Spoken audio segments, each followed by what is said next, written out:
Bom dia, Igreja Central de Curitiba. Hoje é dia de festa, porque hoje é sábado. E sábado é dia de celebrar, é dia de adorar, dia de abraçar. Já abraçou hoje? Já? Já cumprimentou quem está atrás? Já? Quem está na frente? Então, demorou, né? Esse é o momento, essa é a hora. Quando você chega, aproveita. Esse som aqui é uma inspiração, esse barulho. É barulho de alegria, de celebração. Vem aqui o irmão Darcy de novo. Deus que delícia. pastor. Igualmente, irmão também. Deus o use e o Amém. abençoe mais uma vez, querido. Amém. Que delícia, que coisa maravilhosa. Você diz assim, a gente continua o assunto depois, ali na saída. E continua mesmo, tá bom? Quem aqui faz parte da equipe de recepção da igreja? Quero ver. Ih, mas toda vez eu tenho que mandar levantar 3 vezes. Não é mandar, não, pedir, né? Quem faz parte da recepção da igreja? Quero ver a mão. Que maravilha. Quem aqui é morno? Levanta a mão, quero ver. Estou gostando de ver esse povo, olha. Todo mundo morno. Bom, nós chegamos hoje no 5º assunto da série para a igreja de Laodiceia. Mas antes de nós abrirmos a palavra de Deus e antes de orarmos para isso, eu quero conhecer você que não é membro da igreja adventista, de nenhuma igreja, e que não é membro dessa igreja que está nos visitando hoje. Ergue a mão, quero ver. Se você ficar em pé um pouquinho, eu tenho uma equipe preparada para te dar uma lembrança para você levar para casa, tá? É um presentinho que nós queremos dar. Um presentinho é coisa ruim, não é um presente mesmo. Levanta, por favor. Fique em pé. Isso. Cadê o pessoal? Olha, rapidinho distribuindo, porque senão eles vão cansar de ficar em pé. Aí. Por favor. Olha quanta gente. Que bom que vocês vieram, que bom que vocês estão aqui, sejam sempre bem-vindos. Esse nosso culto de sábado de manhã é um culto de celebração semanal. Nós temos logo em seguida um estudo especial da Bíblia. A igreja toda se divide em salas lá para dentro, aqui embaixo também. Temos uma sala especial para os nossos amigos que estão nos visitando, saindo nessa porta, a segunda porta à direita. E você é convidado a estudar a Bíblia ali com a gente, tá bom? É um lugar onde a gente se conhece melhor, muito gostoso.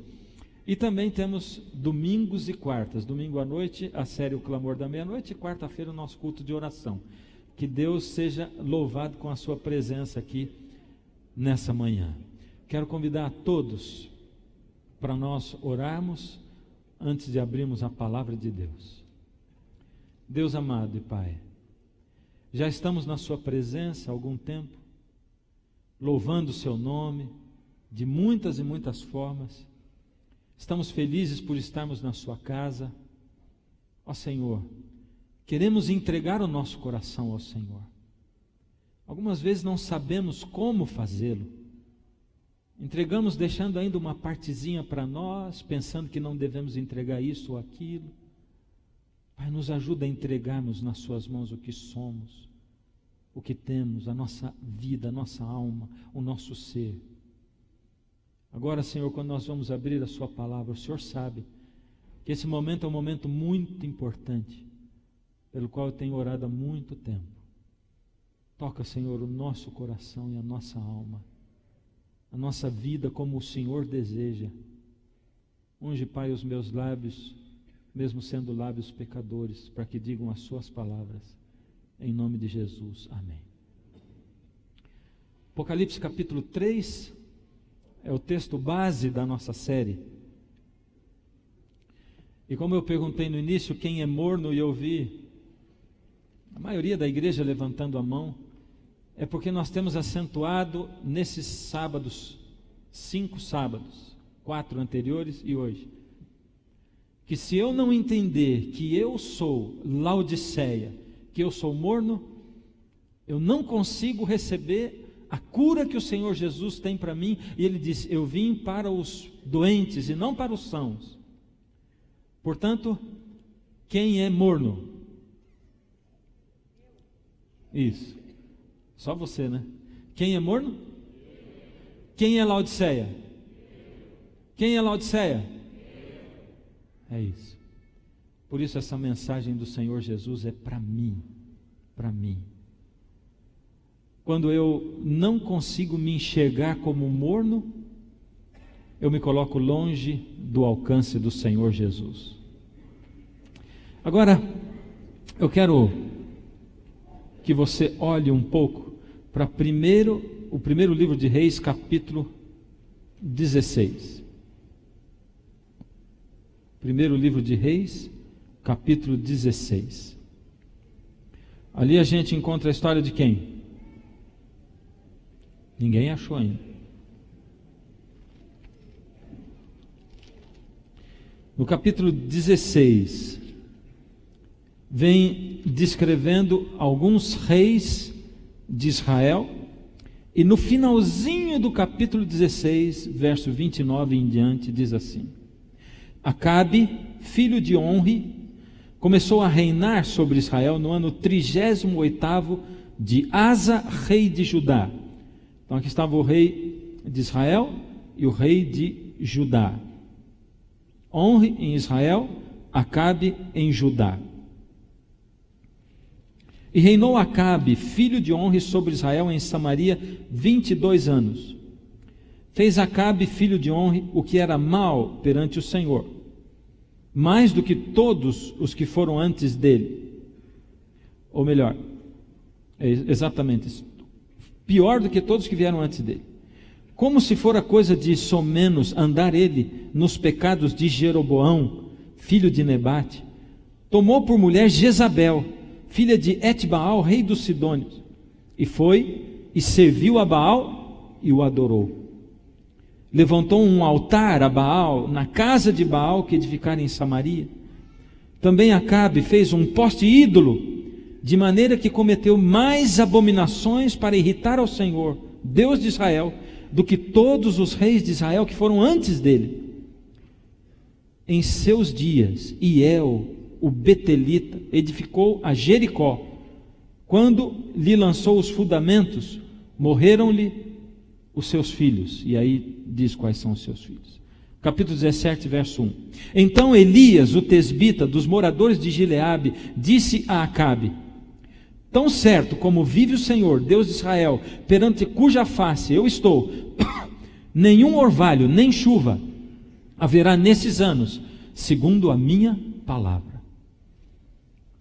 O contexto histórico disso aqui, a palavra diz que Acabe foi o pior dos reis de Israel até o tempo dele, porque ele não seguiu os caminhos do Senhor.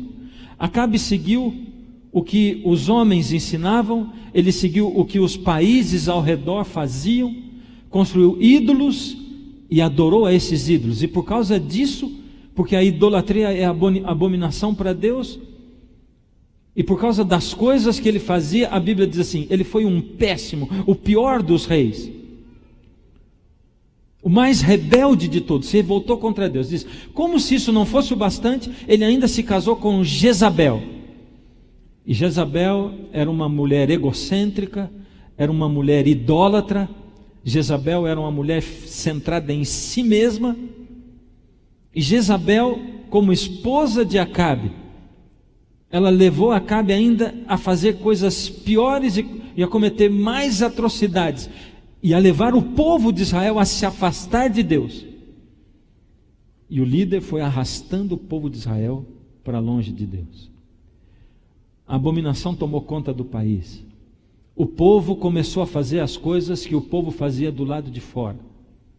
O povo de Deus perdeu o senso da presença de Deus. As famílias começaram a ser desestruturadas. O culto a Deus já não estava dentro do lar e já não estava dentro do país também. As pessoas não se voltavam a Deus, mas elas se misturaram com o mundo ao redor. Será que aquela época tem alguma coisa a ver com a nossa época agora? E de repente, no capítulo 17, verso 1, diz assim: Deus levantou Elias. Quem era Elias? A gente conhece Elias como o profeta Elias. Uma pessoa não nasce profeta. Ele foi chamado como profeta porque ele era um homem de Deus, porque ele tinha colocado a sua vida nas mãos de Deus, e Deus que precisava agir com o seu povo, Deus que precisava colocar uma liderança espiritual para que o povo conseguisse enxergar onde eles estavam. Pense bem comigo, um povo que não consegue, que não tem uma liderança espiritual, que não mostra o caminho para eles, esse povo se corrompe e eles ficam perdidos, eles não sabem para onde devem ir. Essa é uma angústia minha.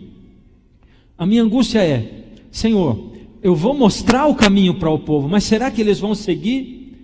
E Deus sempre diz assim: quanto a eles seguirem o caminho que vai ser mostrado ou não, não é sua competência, pertence a eles e a mim, ao meu espírito. A sua parte é mostrar o caminho. Então, mostre o caminho. Se eles vão seguir ou não, é com eles e comigo. Eu vou tocar o coração deles, e eles é que sabem se vão seguir ou não. Mas a sua parte é mostrar o caminho. Por isso Deus levantou Elias, para que Elias pudesse mostrar para o povo o caminho, para que o povo tivesse uma referência, para que o povo soubesse quem eles eram, para que eles reconquistassem novamente a identidade deles de povo de Deus, porque eles estavam perdendo a identidade, tão misturados com o mundo do lado de fora, que perderam a identidade de povo de Deus.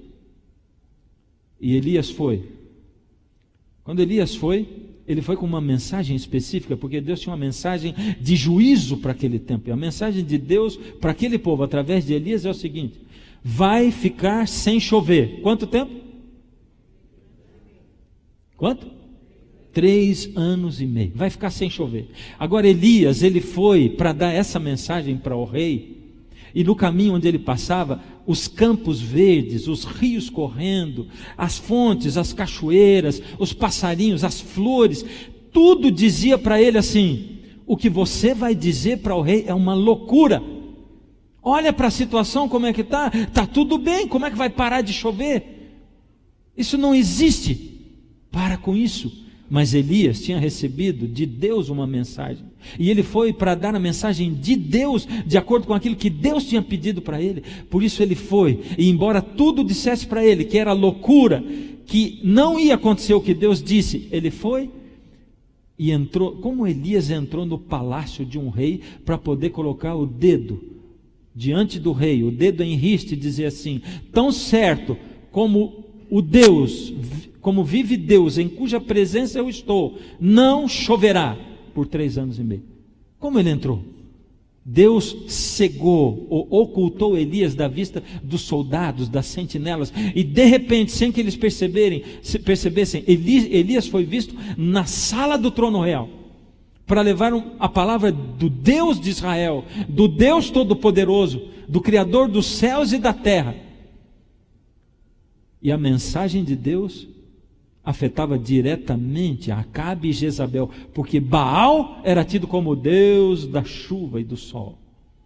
Ele é quem controlava a natureza. Então Deus disse, contrariando ao que vocês pensam, Baal é nada, Deus é tudo. Não vai chover, para que vocês possam olhar para mim. Que tremenda mensagem, a mensagem de Elias. Agora, a Bíblia fala para nós que haveria um segundo Elias. Esse foi o primeiro Elias, mas a Bíblia nos diz que haveria um segundo Elias. Quem seria esse segundo Elias? Isso está em Malaquias capítulo 4, versos 5 e 6. Eis que eu vos enviarei o profeta Elias. Essa é uma profecia de Malaquias. Ele está dizendo, Elias já tinha morrido, já fazia muitos anos. Ele diz, eis que eu vos enviarei o profeta Elias, antes que venha o grande e terrível dia do Senhor. Qual é esse grande e terrível dia do Senhor? Qual é o grande e terrível dia do Senhor? É a volta de Jesus? É a vinda de Jesus? Por que esse dia é chamado de grande e terrível? Por quê? É porque esse dia é um divisor de águas. A palavra de Deus diz que Deus ama a todos. A palavra de Deus diz que Deus deseja salvar a todos. Ele não quer que ninguém se perca, mas que todos se salvem.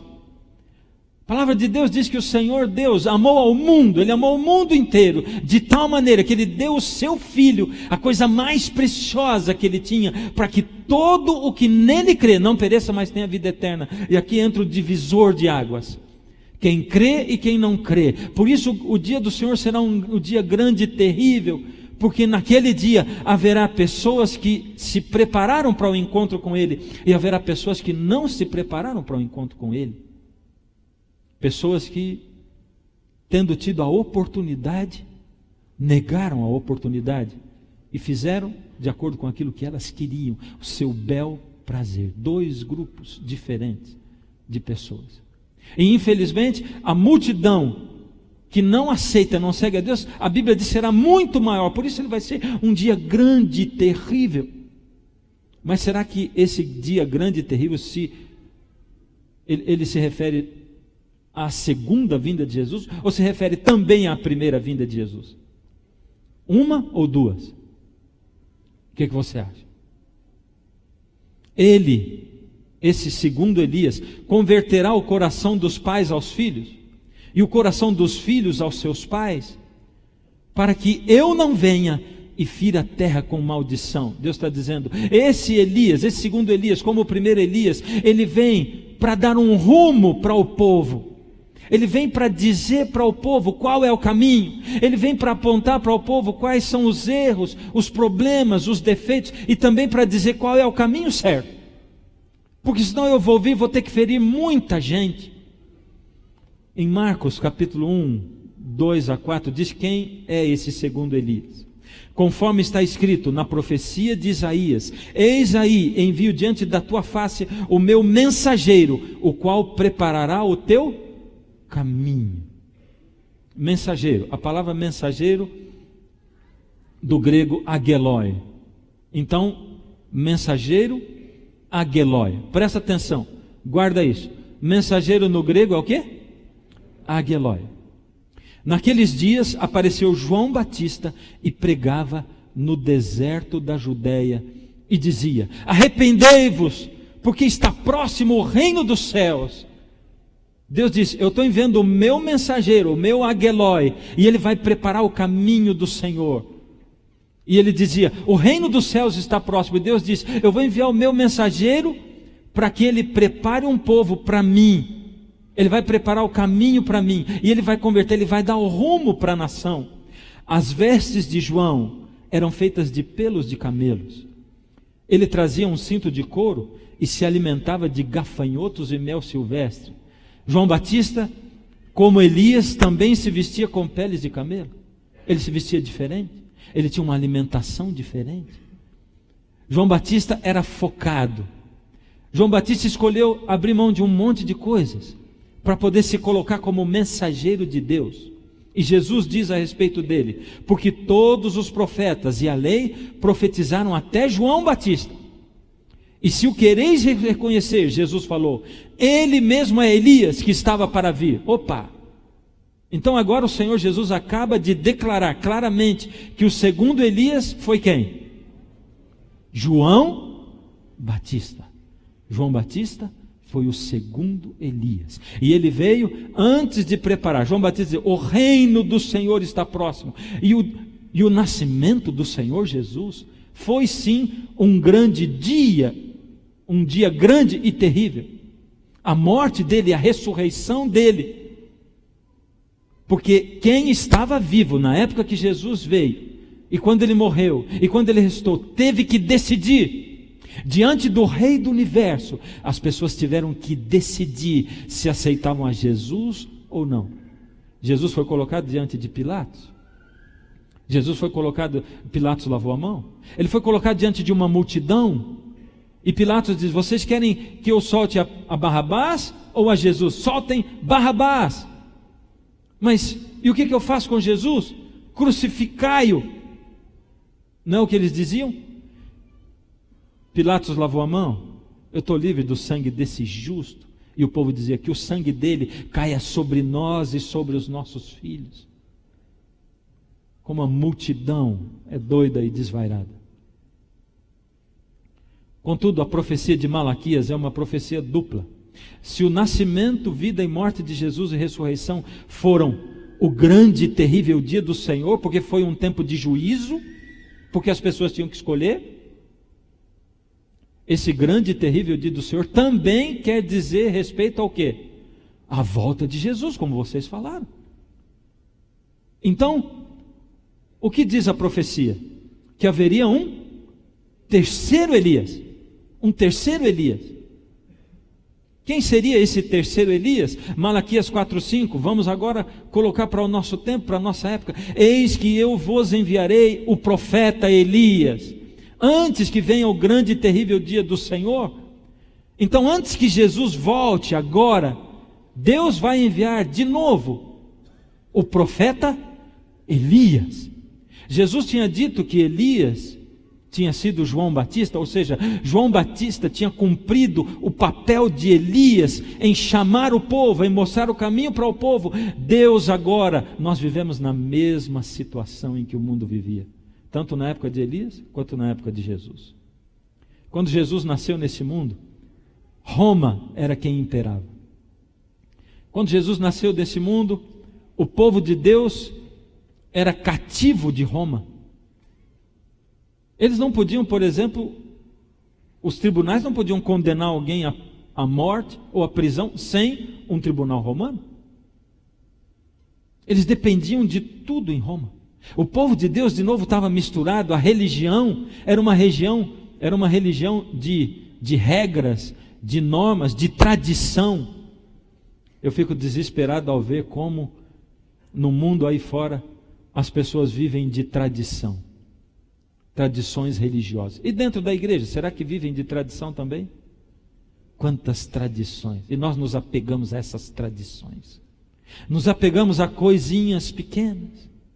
Nos apegamos a coisas. Essa foi a grande luta do Senhor Jesus, em ensinar para o povo de Deus qual era o significado do sábado, por exemplo. Entendam que o sábado foi feito para curar, para aliviar, para atender as pessoas, para salvar as ovelhas perdidas, ele dizia. Mas eles achavam que o importante para o sábado era não carregar as coisas no sábado, era não fazer isso ou aquilo. Um dia distorcido, uma bênção que se transformara numa maldição. Nós precisamos nos livrar das tradições. Da mesma forma, o povo estava envolvido com o mundo, não havia amor no coração dos homens. As pessoas pensavam só em si mesmas. Quanto a igreja pode me servir, não quanto eu posso servir a igreja. Quanto as pessoas podem me servir e me atender, não quanto eu posso servir e atender as pessoas. O mundo estava mergulhado no egocentrismo, a igreja estava mergulhada no mundo. O Senhor Deus diz: antes que venha o grande e terrível do Senhor, eu vou enviar para essa terra, para o tempo de hoje, o profeta Elias. Pois ele será grande diante do Senhor, não beberá vinho nem bebida forte, e será cheio do Espírito Santo. Deus diz que o profeta Elias, dos dias de hoje, ele vai ser alguém especial na sua alimentação, na sua maneira de vestir, na sua conduta. Deus diz que o profeta Elias será cheio do Espírito Santo. E eu só posso ser cheio do Espírito Santo quando eu desejo isso, quando eu desejo como quem deseja respirar, como quem deseja água. Só assim eu recebo o Espírito Santo. Ele será cheio do Espírito Santo e converterá muitos dos filhos de Israel ao Senhor seu Deus. E aqui entra uma diferença entre o trabalho de João Batista e o trabalho do Elias hoje. João Batista veio para os perdidos de Israel, e o Elias hoje vem para falar ao mundo inteiro e preparar um povo que esteja pronto para se encontrar com Deus. Hoje, o Elias de hoje vai mostrar para o mundo inteiro qual é o caminho, tanto para os de dentro quanto para os de fora. Vai mostrar qual é o caminho. E irá adiante do Senhor no espírito e poder de Elias, para converter o coração dos pais aos filhos, converter os desobedientes à prudência dos justos e habilitar para o Senhor um povo preparado. Quem é esse profeta Elias de hoje? Quem é? Quem é? O Senhor Jesus nos deu uma mensagem para pregar ao mundo, uma mensagem de advertência. Mateus 24:14, e será pregado esse evangelho do reino por todo o mundo, para testemunhar a todas as nações, e então virá o fim. Quem é que deve pregar esse evangelho? Quem? Amém. Apocalipse 14:6 é a mesma maneira, é outra maneira de dizer a mesma coisa. Jesus diz: esse evangelho vai ser pregado a todo mundo, para testemunhar todas as nações, e então virá o fim. Aí diz: vi outro anjo voando pelo meio do céu, tendo um evangelho eterno para pregar aos que se assentam sobre a terra, e a cada nação, e tribo, e língua, e povo. É o mesmo texto, vocês perceberam? Mateus 24:14, Apocalipse 14:6, são a mesma coisa. Está falando de um povo pregando, anjo, aliás aqui não é um povo, é um anjo, né? A palavra anjo aqui é ageloi, mensageiro. É a mesma que foi dita de João Batista: eis aí envio diante de vós o meu ageloi, o meu mensageiro. Aqui em Apocalipse diz: e eu vi um ageloi voando no meio do céu, trazendo um evangelho eterno. João viu um mensageiro voando, o mesmo mensageiro que era João Batista e que foi Elias. João vê o Elias de hoje voando pelo meio do céu com um evangelho eterno para pregar a toda língua, raça e nação, dizendo em grande voz: temei a Deus e dai-lhe glória, pois é chegada a hora do seu juízo. O juízo de Deus está aí. Você não sente o que Elias sentiu? Quando você anda por esse mundo e Deus diz assim: pregue para esse mundo que o juízo de Deus está chegando, o dia do juízo está chegando. O mundo inteiro se preparou para ver o que ia acontecer no ano passado, no grande dia em que o mundo ia acabar, segundo as profecias maia, e o mundo não acabou. Aquele foi o dia em que o mundo não acabou. E as pessoas se riem.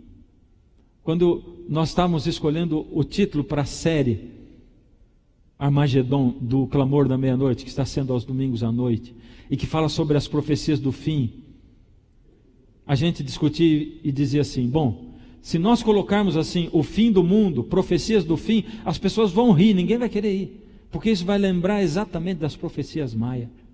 E Deus está dizendo assim que nós devemos anunciar para o mundo: é chegada a hora do seu juízo. Essa é a mensagem que eu tenho para dar para o mundo. O diabo, o inimigo, está preparando o mundo para rir da nossa cara. Enquanto Elias caminhava para avisar para Acabe, ele via os pastos verdejantes, as flores no campo, as árvores frutíferas, ele via os rios caudalosos, e a mensagem que ele tinha que dar era o quê? Vai ter seca, não vai chover durante 3 anos e meio. Deus, na época em que nós estamos vivendo hoje, está mandando você e eu dizermos assim: o juízo de Deus está chegando, Jesus está voltando, as catástrofes vão acontecer, se preparem. Parece loucura. Quem é Elias hoje? Quem é Elias? Eu vou perguntar pela 3ª vez: quem é Elias? Eu sou Elias, mas a gente tem um problema aqui, porque você acabou de dizer hoje mesmo que você é Laodiceia. Você é Laodiceia ou é Elias? Você está se parecendo mais com Elias ou com Laodiceia? A gente acaba de descobrir que temos uma crise de identidade, personalidade dupla. Nós todos aqui sofremos do distúrbio de bipolaridade. Nós somos bipolares espirituais. Uma hora eu sou Laodiceia e outra hora eu sou Elias. Elias, em geral, eu sou dentro da igreja, lá fora eu sou Laodiceia. Saiu daqui, Laodiceia. Entrou aqui, Elias. Irmão, irmã. Dentro do carro, Laodiceia. É ou não é? Esse maluco! Maluco são boas palavras até, né? Aliás, essa semana eu descobri realmente que eu estou ficando velho. Eu estava passando na rua e um mendigo me pediu esmola. Eu tinha vindo para a igreja e não tinha um dinheiro trocado para dar para ele mesmo. E fui passando, eu digo: oh, não tem. E ele diz assim, me dá uma esmola, me dá um dinheiro. E eu fui passando, Ô velho louco. Eu disse, por favor, louco sim, mas velho não, né? Dá licença. Nós temos um distúrbio de identidade, bipolaridade espiritual. Essa é uma pergunta para você fazer sério na sua cabeça. Quem é você? Você é Elias ou você é Laodiceia? No momento em que Deus precisa que o mundo seja preparado, nós estamos perdidos em nós mesmos, porque nós não resolvemos a nossa crise de identidade ainda. Eu ainda não sou Elias. Como é que Deus vai preparar o mundo através de uma mensagem de salvação, se eu ainda não me decidi, se eu ainda não sei quem eu sou, se eu ainda tenho um distúrbio de bipolaridade espiritual? Deus precisa de mim para preparar o mundo. Deus precisa de você para preparar o mundo. Ele precisa de você, cristão que vive hoje no mundo, para que viva o Evangelho, para que ame de verdade. Deus precisa de você para que se angustie com a situação desse mundo. Deus precisa de você para olhar ao redor e ver os seus filhos se perdendo, os seus filhos se contaminando com o mundo, para ver a sua casa, o seu lar, para ver a sua igreja, a condição na qual está a sua igreja. E nós vamos achando tudo normal, vivemos como se a vida fosse continuar 50 anos aqui nessa terra, e Deus dizendo, eu preciso que você acorde, eu preciso que você olhe para mim, eu preciso que você ressuscite, eu preciso de Elias, eu não preciso de Laodiceia. Nós precisamos passar por uma transformação. Esse não é um caso de bipolaridade espiritual. O problema é que hoje nós somos uma lagarta e precisamos nos transformar em uma borboleta. Você entende isso? E essa transformação não é fácil. Essa transformação não é rápida. Deus tem hoje uma lagarta chamada Laodiceia. E de Laodiceia, Deus tem que arrancar Elias. Elias está em algum lugar desse auditório. É o remanescente de Deus, é a igreja verdadeira de Deus, é o povo de Deus que está no meio desse auditório. Elias são alguns jovens, são alguns adultos, alguns pais e mães que estão no meio dessa igreja. Elias somos alguns de nós que fazemos parte da igreja verdadeira de Deus, e Deus tem que arrancar Elias de dentro de Laodiceia. Essa lagarta tem que se transformar numa borboleta finalmente, para anunciar ao mundo com o poder do Espírito que Jesus está voltando. Como Deus vai fazer isso? Como transformar Laodiceia em Elias? Abre comigo a sua Bíblia, Isaías 29.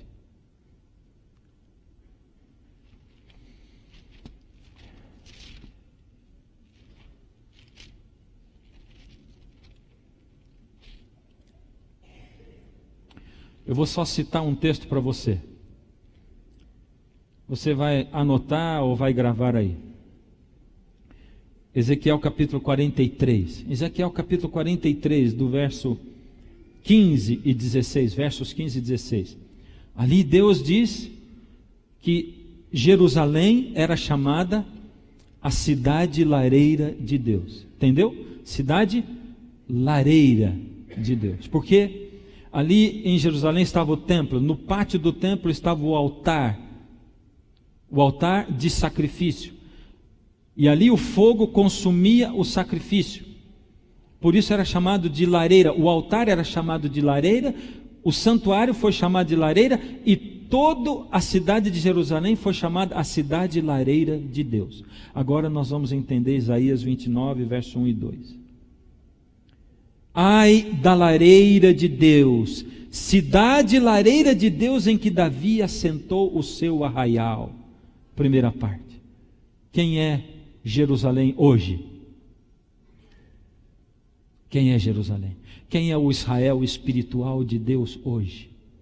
Eu sou o Israel espiritual. Você ficou com medo de dizer eu já, né? Eu sou o Israel espiritual de Deus.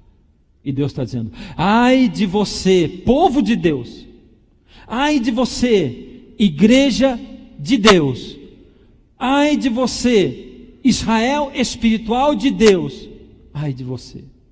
Ele diz: acrescentai ano a ano e deixai as festas que completem o seu ciclo. Acrescentai ano a ano. Ele está dizendo: deixa passar o tempo. Esperem as festas completarem o seu ciclo. Ciclo é uma palavra-chave dentro desse texto. Ciclo quer dizer o momento certo. Deixai as festas completarem o seu ciclo. As festas eram as festas das primícias, do Pentecostes, das cabanas, a Páscoa. Deixa cada coisa acontecer no seu tempo. O Pentecostes, o derramamento do Espírito Santo, deixa tudo acontecer no seu tempo certo. A festa das colheitas, deixa acontecer, deixa o tempo passar. O tempo está passando, e quando chegar a plenitude do tempo, como foi quando Jesus nasceu na plenitude do tempo. Quando tudo estava pronto para ele nascer, quando chegou a hora exata. Em outras palavras, ele está dizendo assim: ai do meu povo, do povo que se diz cristão, ai do meu povo, o povo que se chama pelo meu nome, deixa passar o tempo, deixa chegar a hora certa. O mundo está se preparando, a situação global, mundial está se ajeitando e eles não estão vendo. Deixa tudo chegar no seu ciclo, na sua hora certa. E o verso 2 diz: então porei a lareira de Deus em aperto, e haverá pranto e lamentação, e ela será para mim verdadeira lareira de Deus. Deus está dizendo: o que eu tenho hoje é um povo que se diz lareira de Deus, mas é uma falsa lareira de Deus. Deixa passar o tempo certo, e deixa chegar a hora certa, a plenitude dos tempos, e eu vou colocar o meu povo, eles vão passar por um aperto, e do lado de lá, depois dessa metamorfose, eu vou transformar essa lagarta em borboleta, eu vou transformar essa que se diz o povo de Deus em verdadeiro povo de Deus. Eu vou transformar Laodiceia em Elias, e não vai ser de um outro jeito, a não ser passando por um aperto, uma sacudidura. Sacudidura é pegar o cereal misturado com palha, jogar para cima, e o vento leva a palha e fica só o cereal. É a separação do joio e do trigo de dentro do povo de Deus. E nós ficamos imaginando que a sacudidura seja alguma coisa num momento especial da história do mundo, que vai acontecer lá, onde um tanto de gente vai sair da igreja e vai dizer: eu não aguento mais, porque O que é a sacudidura? Como é a sacudidura? A sacudidura é o processo através do qual Deus vai passar o seu povo em aperto, para que do outro lado saia o verdadeiro povo de Deus. Presta atenção. Nesse capítulo do livro Primeiros Escritos, tem um capítulo que chama A Sacudidura. É o nome do capítulo. Aqui diz assim: vi alguns com forte fé e clamores agonizantes a lutar com Deus. Seu rosto estava pálido e apresentava sinais de profunda ansiedade e angústia, que exprimia a sua luta íntima. Firmeza e grande fervor estampava-se-lhes no rosto. Grandes gotas de suor caíam da fronte.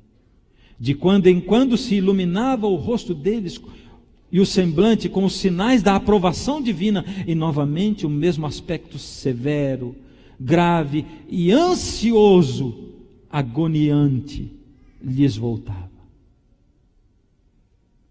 Uma visão, um povo angustiado, em agonia, em angústia, lutando com Deus, um aspecto, o rosto, um aspecto severo. De vez em quando, o rosto se iluminava com a luz de Deus. Como é que isso acontecia? Por que eles estão assim, tão angustiados? Por que essas trevas? É explicado logo em seguida. Anjos maus se juntavam em redor, projetando trevas sobre eles. Então é por isso que eles têm essa angústia. Para excluir Jesus de sua vista e para que seus olhos se volvessem para as trevas que o cercavam. E assim fossem levados a duvidar de Deus e murmurar, reclamar contra Ele. Sua única segurança consistia em conservar os olhos voltados para cima. Os anjos de Deus tinham o encargo de velar sobre o seu povo. E enquanto a atmosfera empestada de anjos maus, ali estava empestado de anjos maus, por isso estava escuro, rodeavam os que estavam ansiosos, angustiados, os anjos celestiais continuamente agitavam as suas asas sobre eles, a fim de dissipar as trevas. Então agora você vê a cena melhor. Essas pessoas estão assim, compenetradas, orando a Deus, clamando. Elas estão em angústia. Elas clamam a Deus.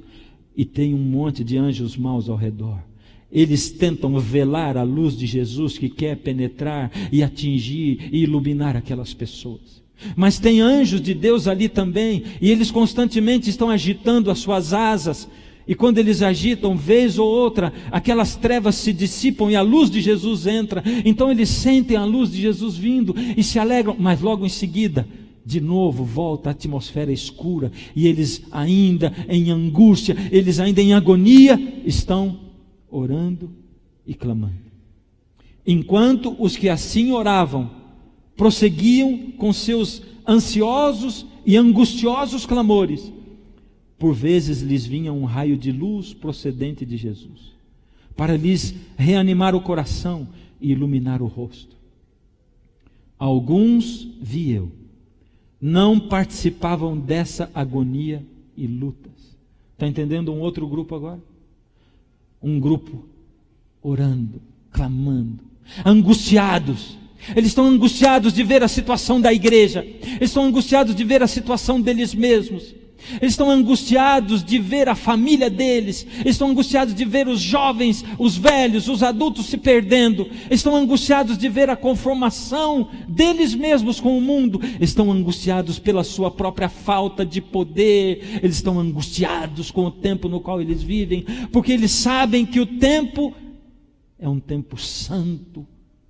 Mas eles não conseguem mudar a situação. Esse é um grupo.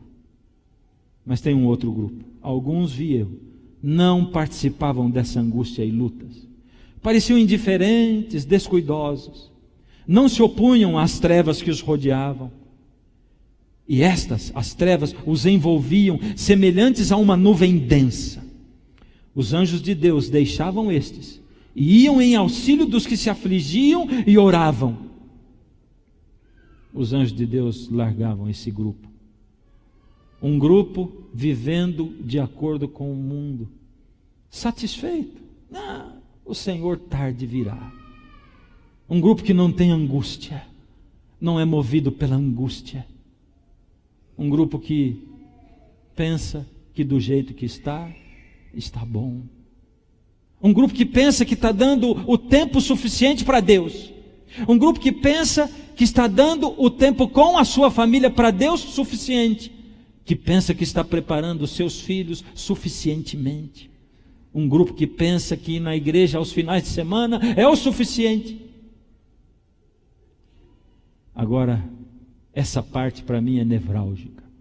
Perguntei a significação da sacudidura que eu vira. E foi-me mostrado que era determinada.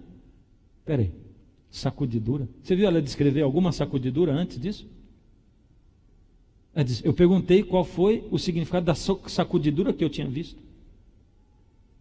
Sim, ela descreveu o que é a sacudidura. Você sabe o que é a sacudidura? A sacudidura é aquilo que está acontecendo hoje. Hoje. Quando Deus está levantando pessoas que estão se angustiando dentro da igreja. Pessoas que têm clamado por Deus, que o têm buscado nas madrugadas e nas noites e durante os dias. Pessoas que decidiram entregar a sua vontade para Deus. Pessoas que decidiram na sua alma que a sua liberdade de escolha não é mais sua, mas é de Deus, e que colocaram a liberdade de escolha nas mãos de Deus. Gente que hoje está angustiada, clamando e orando e pedindo: Senhor, salva os meus filhos. Se houve um tempo em que a gente devia construir paredes para colocar os nossos filhos, esse o tempo é hoje. Não paredes de tijolo, paredes espirituais. Se houve um tempo onde a gente deveria erguer o altar cuidar da família e clamar a Deus pelos nossos filhos. Esse é o tempo de hoje, porque o diabo está angustiado também tentando arrancar os seus filhos. Quanto mais você orar, pior vai ser. Se houve um tempo em que nós chegamos no fim, esse tempo é hoje. E se houve um tempo em que a sacudidura estivesse acontecendo, esse tempo é hoje. Há um grupo dentro desse povo hoje clamando, angustiado, buscando, suplicando a Deus insistentemente, enquanto há um outro grupo vivendo esse mundo intensamente, ou vivendo pelo menos parte dele, o que talvez seja pior, porque Jesus falou assim: quem dera você fosse frio ou quente, mas você é morno. Você diz que é, mas você não é. Você diz que se compromete, mas não compromete. Você é movido a sermão, você é movido a evento, você não é movido a oração. Você precisa ser movido a oração. E a oração você faz em casa, com a sua família, sozinho, na solidão. Perguntei a significação da sacudidura que eu tinha visto. A sacudidura está acontecendo agora. E foi-me mostrado que era determinada pelo testemunho direto contido no conselho da testemunha fiel e verdadeira, a igreja de Laodiceia. Essa sacudidura, irmãos, é provocada pelo testemunho da testemunha verdadeira para a igreja de Laodiceia. Você entende que quando eu li isso aqui, eu me angustiei. Aqui Deus está dizendo: ao você pregar para a igreja de Laodiceia, mostrar para eles que eles são mornos, mostrar para eles o caminho, vai ter mais gente se angustiando, vai ter mais gente acordando, porque essa sacudidura, ela vai ser determinada pela pregação da testemunha fiel e verdadeira. Você já conhece esse testemunho. É uma pena que ela diz assim: isto produzirá efeito no coração daquele que o receber, e o levará a empunhar o estandarte e propagar a verdade direta. Alguns não suportarão esse testemunho direto, levantar-se-ão contra ele, e isto é o que determinará a sacudidura entre o povo de Deus. Queridos, eu, como pastor, vim para rachar essa igreja. Ninguém falou amém. Você sabe como é que é rachar a igreja? É assim. É colocar tanta gente buscando a Deus, se preocupando em ser Elias. Colocar tanta gente ouvindo o testemunho da testemunha fiel e verdadeira, dizendo: você é morno, você precisa ser quente, você precisa comprar de mim o ouro, você precisa comprar de mim as vestes, você precisa comprar de mim os colírios. O colírio do Espírito, é isso que você precisa. E de repente, um grupo e outro grupo, e pessoas se voltando para Deus, e angustiadas, a angústia. Eu vim trazer angústia para você, porque falta angústia no nosso mundo, e falta angústia no meio do nosso povo. Deus quer transformar Laodiceia em Elias. Quem é você? Você é Laodiceia, ou você é Elias? Por misericórdia, acorda enquanto tempo. Por misericórdia, está soando de novo o chamado, o apelo da testemunha fiel e verdadeira. Por misericórdia, Jesus está dizendo assim: sai da zona de conforto, se entrega. Se você não tem angústia, pede pela angústia. Eu vou te dar angústia. Eu vou te dar angústia. Daqui em diante, eu quero mostrar na prática como buscar o azeite, o óleo, o colírio, as vestiduras e o ouro. Na prática, como? Vamos sair da teoria, vamos ver isso na prática. Como? Para que ninguém possa dizer depois: tá, eu não sabia como. Mas eu quero terminar esse sermão hoje de um jeito diferente. Eu tenho um vídeo para passar. Quem fala essas palavras é um pastor, um americano chamado David Wilkerson. Pode colocar o vídeo. Ele já é falecido, morreu poucos anos atrás. Ele não é um pastor adventista. Presta atenção em cada palavra.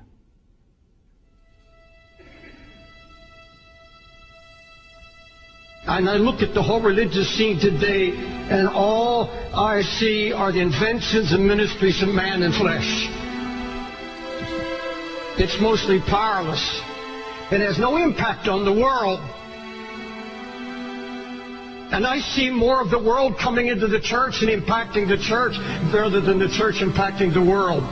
I see the music taking over the house of God. I see entertainment taking over the house of God. An obsession with entertainment in God's house, a hatred of correction and a hatred of reproof. Nobody wants to hear it anymore. Whatever happened to anguish in the house of God? Whatever happened to anguish in the ministry? It's a word you don't hear in this pampered age. You don't hear it. Anguish means extreme pain and distress. The emotion so stirred that it becomes painful. Acute, deeply felt inner pain because of conditions about you, in you or around you. Anguish, deep pain, deep sorrow, agony of God's heart. We've held on to our religious rhetoric and our revival talk, but we've become so passive. All true passion is born out of anguish. All true passion for Christ comes out of a baptism of anguish. You search the Scripture and you'll find that when God determined to recover a ruined situation, He would share His own anguish for what God saw happening to His church and to His people. And He would find a praying man, and He would take that man and literally baptize him in anguish. You find it in the book of Nehemiah. Jerusalem is in ruins. How is God going to deal with this? How is God going to restore the ruin? Now, folks, look at me. Nehemiah was not a preacher. He was a career man. But this was a praying man. And God found a man who would not just have a flash of emotion, not just some great sudden burst of concern and then let it die. He said, no, I broke down, and I wept, and I mourned, and I fasted, and then I began to pray night and day. Why didn't these other men, why didn't they have an answer? Why didn't God use them in restoration? Why didn't they have a word? Because there was no sign of anguish. No weeping. Not a word of prayer. It's all ruin. Does it matter to you today? Does it matter to you at all that God's spiritual Jerusalem, the church, is now married to the world? That there's such a coldness sweeping the land? Closer than that, does it matter about the Jerusalem that's in our own hearts? The sign of ruin that's slowly draining spiritual power and passion, blind to lukewarmness, blind to the mixture that's creeping in. That's all the devil wants to do, is get the fight out of you and kill it. So you won't labor in prayer anymore. You won't weep before God anymore. You can sit and watch television and your family go to hell. Let me ask you, is what I just said convicted you at all? There's a great difference between anguish and concern.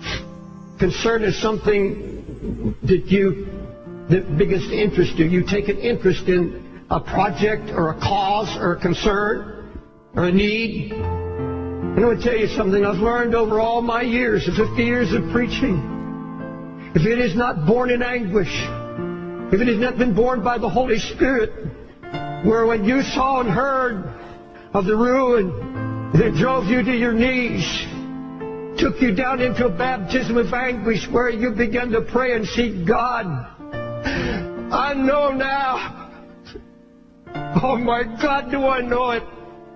Until I'm in agony, until I have been anguished over it, and all our projects, all our ministries, everything we do, where are the Sunday school teachers that weep over kids they know are not hearing and they're going to hell?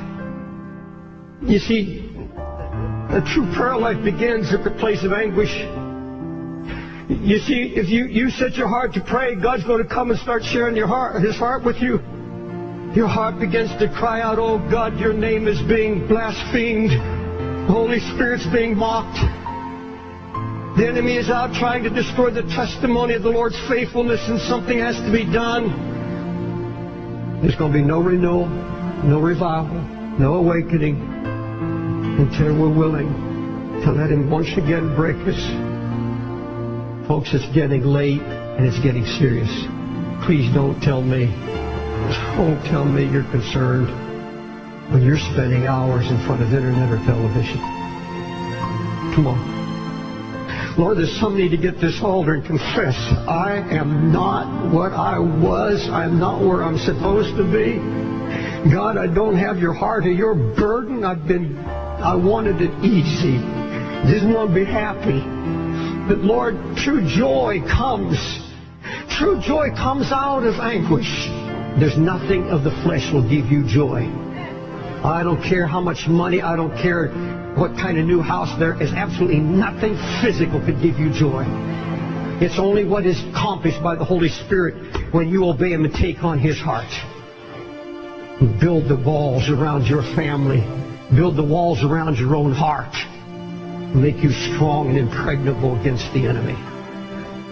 God, that's what we desire.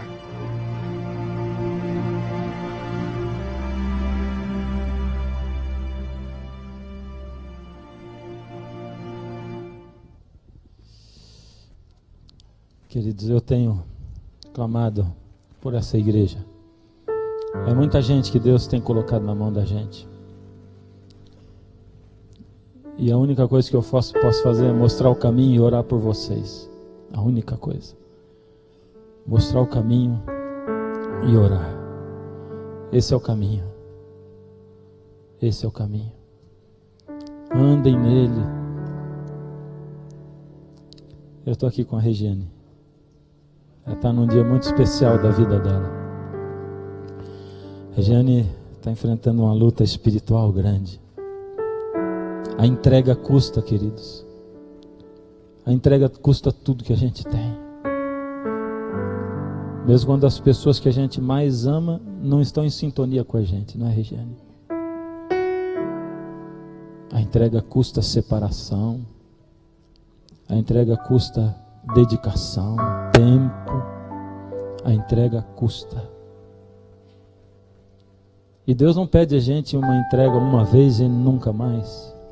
A entrega cada dia, cada dia. Regiane, que bom saber que você hoje deseja selar o seu compromisso com Jesus diante da luz que você recebeu. Por isso eu oro ao Senhor para que a batize na água e no Espírito. E seguindo a sua fé e o seu desejo para uma novidade de vida, o desejo de receber o poder do Espírito para viver em Cristo.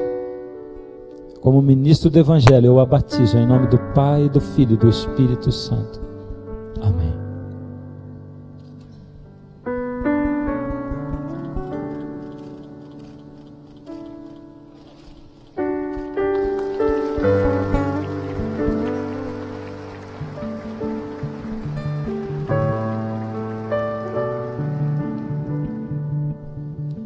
Quero orar com você antes de sair. Feche os olhos. Ó Senhor, que angústia bate na nossa alma, Pai, quando nós olhamos para o povo e vemos que ainda tantos, Pai, tantos estão desligados vivendo esse mundo. Quem sou eu, Pai, para olhar para os outros e me colocar num grupo melhor? Eu não sou ninguém. Eu peço ao Senhor que coloque a angústia na minha alma a cada dia. Que angustie o coração dos pais que não estão vendo os seus filhos sendo arrastados por esse mundo e para esse mundo. Que angustie o coração, Pai, dos nossos jovens que ainda acham que tem tanto tempo, Pai, pela frente. Dos nossos adultos que ainda pensam em tantas alegrias e coisas, muitas vezes centrados na sua própria vida. De nós como pastores, Pai, que muitas vezes corremos atrás de pessoas e de coisas Nós precisamos, Senhor, mais tempo na sua frente, diante do seu altar e da sua cruz. Ó Senhor, nós como povo temos pecado, temos sido uma lagarta, temos sido Laodiceia, mas a sua mensagem, Pai, é impactante. Ela vem para dividir a nossa vida entre o antes e o depois.